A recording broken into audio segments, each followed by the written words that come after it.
Collecting is an inherent aspect of being a gamer. The hobby has been around for 40 plus years, and over the decades, many classic games and consoles have come and gone. Because of the limited lifespan of technology, hardware and software turnover is inevitable, and nothing appeals to one's sense of nostalgia quite like the thing they loved that is now, for all intents and purposes, no longer available.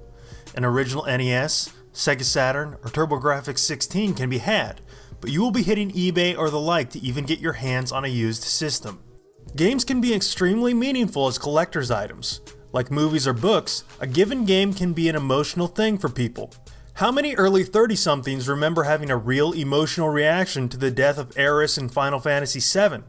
Cheesy or not, well executed or not, the emotions were genuine, and to this day even I hold the game in a special regard.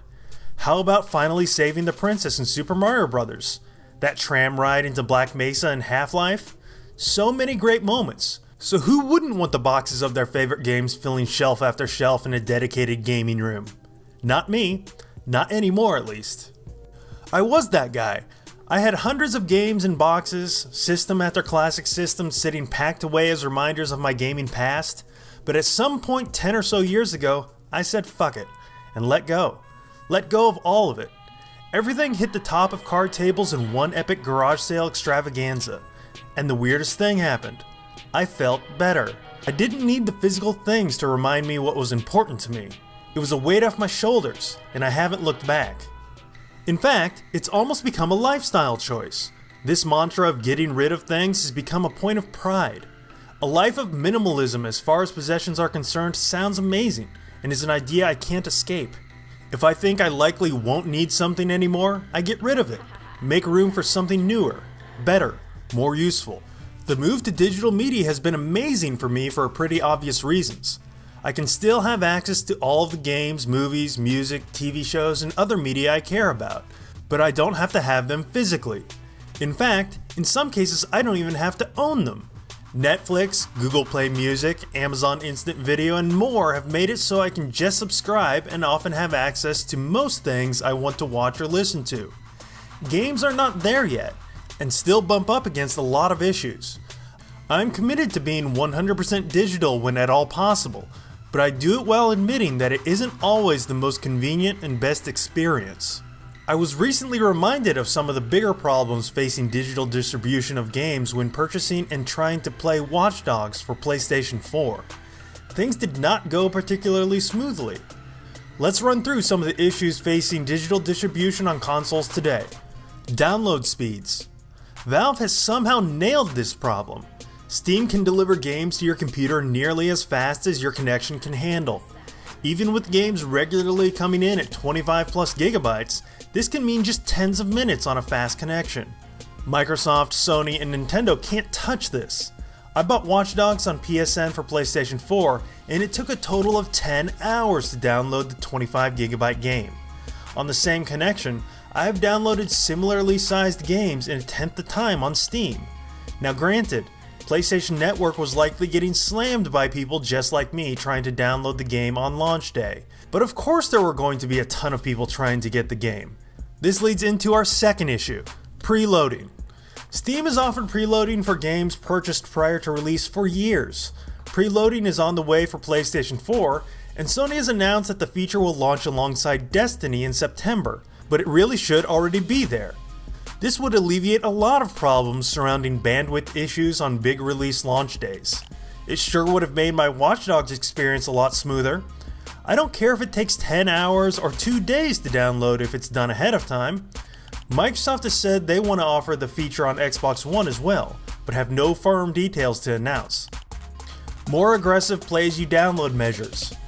Sony has been pretty good about this. It's a completely new feature in this generation of consoles, and something that is largely not on offer in the PC space.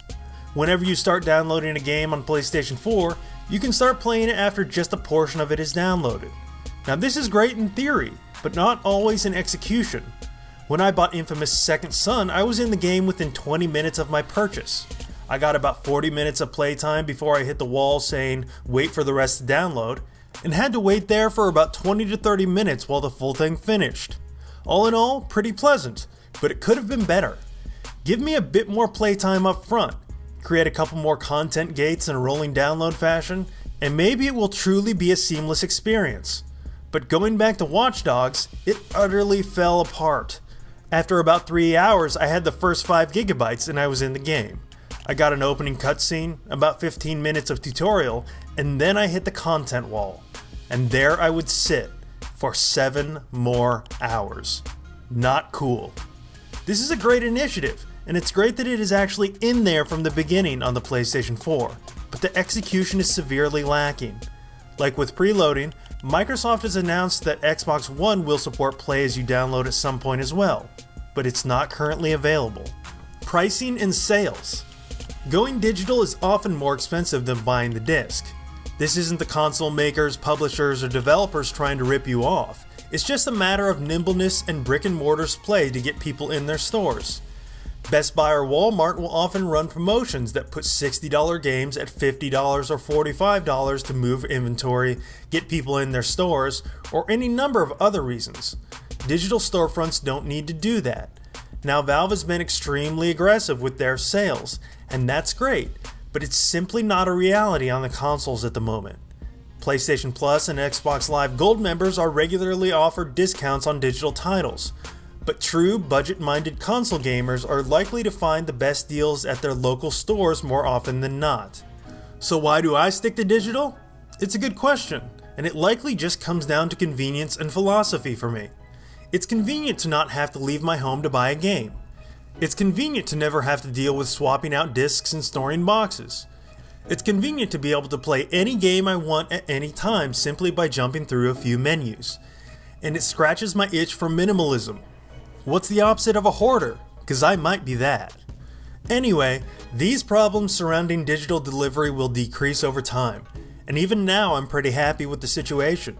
It was just a generation of consoles ago when buying full games digitally seemed like a dream, and now it's my reality, and I'm loving it.